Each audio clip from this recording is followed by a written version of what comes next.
जय माता की। आप सभी का हमारे YouTube चैनल जय माता की में बहुत बहुत स्वागत है। कार्तिक महात्म्य के अध्याय में आज हम करेंगे 20वां अध्याय। 20वें अध्याय में दीप मालिका जलाने और श्री महालक्ष्मी पूजन के बारे में विस्तार पूर्वक बतलाया गया है। तो हम शुरू करेंगे अब 20वां अध्याय।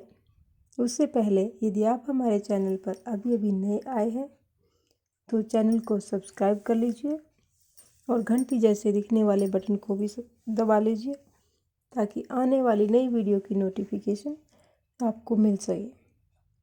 और आपसे एक निवेदन और है, कहानी को वीडियो को पूरा देखें, अंत तक देखें, बीच बीच में से स्किप करके ना देखें क्योंकि उससे पूरी कहानी का ज्ञान नहीं हो पाता है। तो शुरू करते हैं 20वां अध्याय। दीपावली की रात्रि को घर सजाने, दीप मालिका जलाने और महालक्ष्मी पूजन के बारे में विस्तार पूर्वक बतलाते हुए श्री नारद जी ने कहा कि हे राजा पृथु, कार्तिक कृष्ण अमावस्या को दीप मालिका करने से दरिद्रता का विनाश होता है और घर में संपन्नता आती है। इस संबंध में एक इतिहास सुनाता हूँ, ध्यानपूर्वक सुनो। थूरसेन देश में सत्य शर्मा नाम का एक अत्यंत दरिद्र ब्राह्मण था। उसके मन में एकमात्र यही कामना थी कि यदि मेरे पास धन हो तो मैं उसे यज्ञ, दान, पूजा पाठ आदि कार्य में व्यय करूं। अपनी दरिद्रता के निवारण का उपाय पूछने पर एक विद्वान ने उसे बताया कि तुम शिवजी भगवान की आराधना करो। ब्राह्मण सत्य शर्मा ने सच्चे हृदय से भगवान शिव की उपासना प्रारंभ कर दी। 1 वर्ष बीतने पर भगवान शिव जी ब्राह्मण का रूप धारण करके उनके पास आए और बोले कि हे विप्र, धन प्राप्ति के लिए तुम राजा के पास जाकर उनसे वरदान मांगो कि कार्तिक की अमावस्या को तुम्हारे सिवाय कोई भी अपने घर में दीपक न जलावे। ब्राह्मण ने ऐसा ही किया और राजा ने उसकी बात को स्वीकार करके कार्तिक कृष्ण चतुर्दशी को सारे शहर में ढिंढोरा पिटवा दिया कि अमावस्या को कोई भी अपने घर में दीपक न जलावे। राजा की आज्ञा मानकर अमावस्या की रात्रि को किसी ने भी दीपक नहीं जलाया। जब रात को माँ लक्ष्मी जी नगर में आई तो देखा कि समस्त नगर में अंधेरा ही अंधेरा है, मगर एक ब्राह्मण का घर खूब सजा हुआ है और दीपमाला से जगमग हो रहा है। माँ लक्ष्मी जी प्रसन्न होकर उस घर में प्रवेश करने लगी। लक्ष्मी जी को अपने घर में प्रवेश करते हुए देखकर सत्य शर्मा मार्ग रोककर खड़ा हो गया और बोला कि हे भद्रे, तुम्हारे पति अति कठोर है और तुम अत्यंत चंचल हो, अतः हमारे घर में प्रवेश मत करो।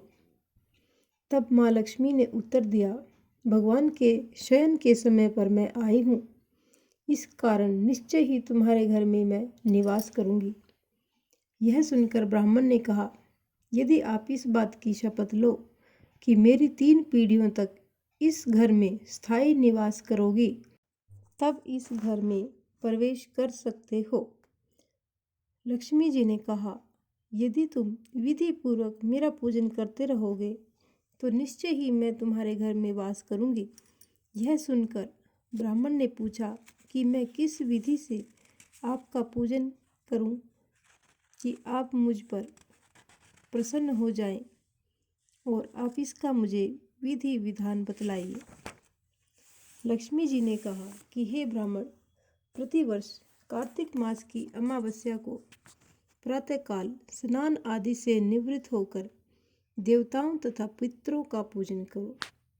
दिन के तीसरे पहर में श्राद्ध करके ब्राह्मणों को सुंदर पकवानों का भोजन करवाओ। प्रदोष में दीपमाला करो। तुलसी के समीप ब्राह्मण के घर, देव मंदिर, चौरास्ते, शमशान तथा गौशाला में अनेक दीप जलाने चाहिए। इस दिन बालक, वृद्ध तथा रोगी के अतिरिक्त अन्य कोई भी भोजन न करे। सायंकाल स्वस्ति वाचन पूर्वक श्री गणेश जी व श्री कुबेर जी का पूजन करके संकल्प करें। तत्पश्चात लक्ष्मी जी का पूजन करें और कहो, कमल के आसन पर स्थित, कमल के फूलों की माला धारण करने वाली, कमल जैसे नेत्र, गंभीर नाभि, स्तन के भार से नम्र, सुंदर व्रतधारी वस्त्रधारी, देवताओं के हाथियों द्वारा मणि युक्त घड़ों से स्नान करने वाली, हाथ में कमल का पुष्प लिए ऐसी लक्ष्मी मेरे घर में निवास करे। सर्वप्रथम लक्ष्मी जी को आसन दो, फिर पाद्य, अर्घ, आचमन, स्नान, वस्त्र, धूप, दीप, नैवेद्य, जल, तांबूल व सुपारी, इन सभी वस्तुओं को अर्पण करके नमस्कार करो। दीप जलाओ और समस्त रात्रि भगवान का कीर्तन करो। इस प्रकार कुबेर तथा लक्ष्मी जी का पूजन करके ब्राह्मणों को भोजन करवाने के बाद बंधु बांधुओं सहित स्वयं भी भोजन करें। सत्य शर्मा ने विधिवत इसी प्रकार किया, जिससे उसके यहाँ काफी धन धान्य हो गया। इसके बाद उसने अनेक यज्ञ और अन्य धार्मिक कार्य किए। जीवन के संध्या काल में सत्य शर्मा विरक्त होकर मथुरा चला गया और मथुरा में ही समाधिस्थ होकर विष्णु लोक को प्राप्त हुआ। इस प्रकार ये कार्तिक महात्म्य का 20वां अध्याय यहीं पर संपन्न होता है। इस प्रकार की और भी अन्य धार्मिक रोचक कथा कहानियों को सुनने के लिए हमारे चैनल को सब्सक्राइब करें, लाइक करें और अपने मित्रों और प्रियजनों में आगे भी शेयर करते रहें। जय माता की।